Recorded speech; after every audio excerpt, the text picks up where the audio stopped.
Hi guys, Fifa here and welcome to the FIFA 19 player review, and today I'm reviewing the 89 rated French Atletico Madrid striker Antoine Griezmann.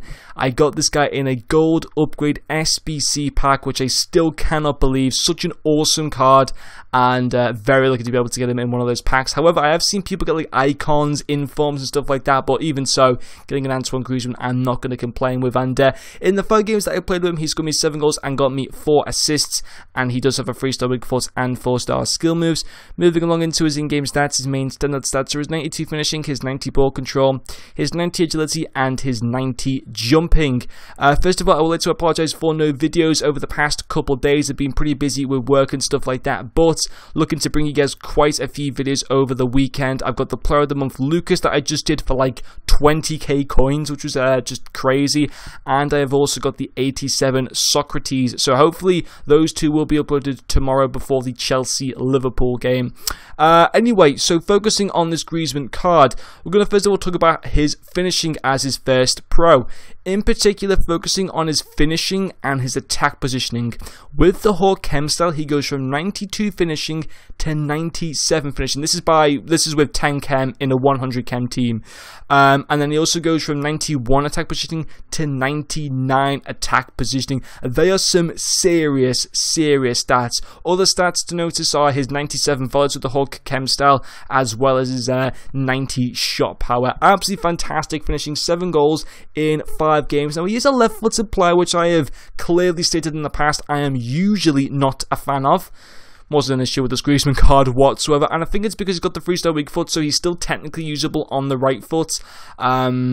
And yeah, I mean, some of his goals with his left foot, like especially finesse shots. He scored one sensational left shot where he just dribbled for like 2 or 3 players, and then left-footed shot just from the edge of the box, which is such a good goal. But in general, yeah, his finishing was absolutely fantastic. Could not fault it whatsoever. Again, doing decent in division rivals, and it was thanks to this Griezmann card. Don't get me wrong, Inaki Williams was good, but he just doesn't compare to this Griezmann card whatsoever.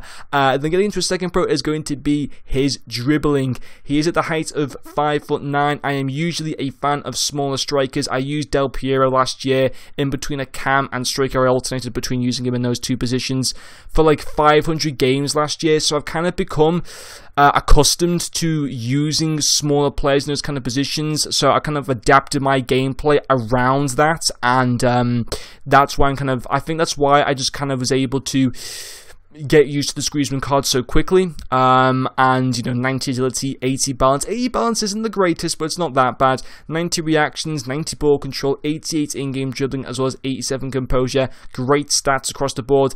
Yeah, and even that balance at 80 is not an issue whatsoever at this current stage. I mean, as the game kind of goes on, it might become a little bit more of an issue, but certainly for the first few months, and probably longer than that, until there's other cards that maybe have much better balance than this one, it's just fine. You know, I wouldn't pay much attention to the 80 balance. It is completely fine, and his dribbling in general I loved. Absolutely fantastic. His final pro is going to be his passing. He did get me 4 assists in the 5 games, which is very nice. Now, I wouldn't say play him at cam at this stage, because I think there's some of his stats that just aren't quite good enough. If you were to play him as a cam, he's got 82 short passing, which you can get that from any regular cam. I'm pretty sure like an Arda Turan, just for an example, or a Rafinha, the Barcelona Rafinha, probably has better short passing than that, and is much more cheaper than Griezmann. So I'd definitely play Griezmann at striker, because if you're going to play him at cam or even a centre forward, in my opinion, you're not going to be able to take advantage of some of those better pace stats, dribbling stats, certainly shooting stats more. So I'd kind of just play him as an out-and-out striker. I think he performed better there, just because some of his passing stats just aren't quite up to standard. You know, his 84 curve, again, not too bad, but not great for a cam, because there's just so many other better cards that are natural cams. Griezmann isn't a natural cam, but having those, you know, having 82 short pass as a striker is a nice little bonus, don't get me wrong, but still I wouldn't play him as a cam at all. You've got to play him as a striker in my opinion. But in general, I did really enjoy this card. Would I recommend you guys getting him? I would say yes, I genuinely would, because certainly in terms of like La Liga players, the only better La Liga players in the central position you can get right now are Lionel Messi and probably Luis Suarez, just about. But still, in terms of if you're looking for pacey strikers who are also got very good dribbling and good shooting, the only other better player is going to probably be Lionel Messi. So you're looking at maybe the second best La Liga striker here. and I think he's worth it. I really, really do. I was really impressed with him in game. A lot of very good stats, especially finishing wise, brilliant stats, and I think he'd be a very good player for you guys to be able to buy. But anyway guys, that's going to finish off this video. Thank you very much for watching, and I'll see you guys later.